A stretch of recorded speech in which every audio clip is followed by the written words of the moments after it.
Olá, que bom estarmos novamente aqui às nossas aulas online. Bom, eu sou a professora Marcelene, essa aula é para a turma do 8º ano. Na nossa primeira aula nós iremos falar sobre as vanguardas europeias. As vanguardas europeias elas surgiram na Europa e mais ou menos no início do século XX, ok? Eu espero que vocês gostem e assistam com muita calma e façam suas anotações. Vamos à nossa aula?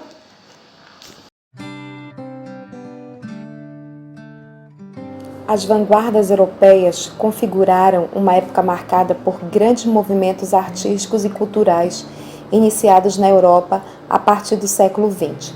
As escolas serviram de inspiração em diversos segmentos das artes plásticas, literatura, pintura, escultura e etc. A palavra vanguarda surgiu do termo francês avant-garde e significa a guarda avançada, ou o que marcha na frente, que pressupõe, nesse contexto, ser um movimento pioneiro das artes. Dessa forma, as vanguardas europeias derrubaram os paradigmas criados por outras tendências artísticas apresentadas durante o século XIX, pois o olhar do artista desse período era direcionado para o futuro. O objetivo era introduzir na arte o sentimento de libertação, inovação e subjetividade, e até mesmo um pouco de irracionalismo. Dessa forma, o movimento provocou uma grande ruptura na tradição cultural dos anos anteriores. Nessa época, as vanguardas europeias que mais se destacaram foram o dadaísmo, o expressionismo, o futurismo, o surrealismo e o cubismo, todas elas unidas em um único propósito, a renovação da arte tradicional. As vanguardas europeias marcaram a história das artes e a cultura dos países da Europa. Algumas tinham relação com a revolução causada pela introdução de novas tecnologias, outras se destacaram pela utilização de novas cores e formas geométricas. O Guia Enem elaborou um resumo explicando cada uma delas. Confira. Cubismo. O cubismo surgiu na França no início do século XX. Os artistas do cubismo usavam em suas obras formas geométricas representadas, na maioria das vezes, em forma de cubos e cilindros. O movimento rompeu com os padrões estéticos existentes no século anterior, que prezava pela perfeição das formas. O movimento estreou, de fato, com a divulgação da tela de Pablo Picasso, Les Demoiselles d'Avignon. Além de Picasso, mestre espanhol, outros artistas se destacam no cubismo, entre eles Braque, Picabia, Leger e Mondrian, são pintores, e Apollinaire Cendras, escritores. Expressionismo. O expressionismo se destacou como grande tendência artística entre as vanguardas europeias do século XX.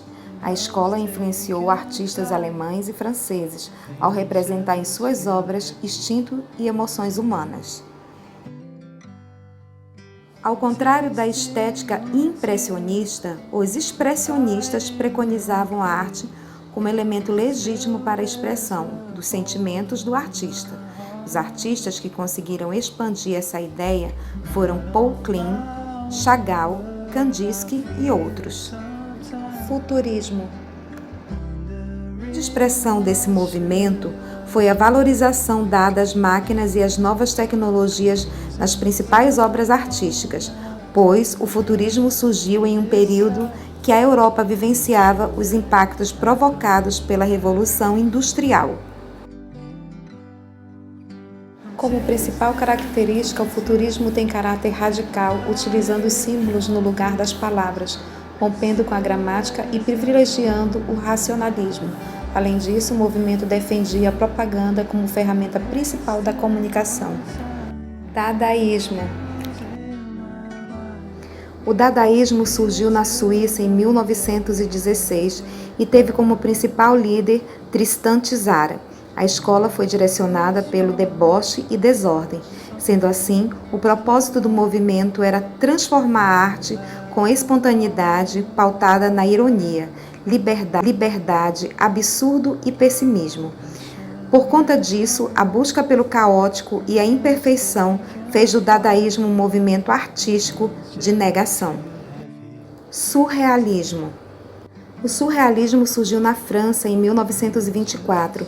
Entre as vanguardas europeias, o movimento se destacou pela característica impulsiva, fantástica e onírica, onde o observador é convidado a apreciar o desvaneio do artista. Muitas características do surrealismo podem ser comparadas aos estudos freudianos, considerado uma fonte fundamental para entender essa vanguarda. Os artistas que se destacaram foram Georges de Chirico, Max Ernst, Juan Miró, René Magritte e Salvador Dalí. Bom, meus queridos, aqui terminamos a nossa aula. Eu espero que vocês tenham gostado. Nos encontramos na próxima. Tchau, tchau!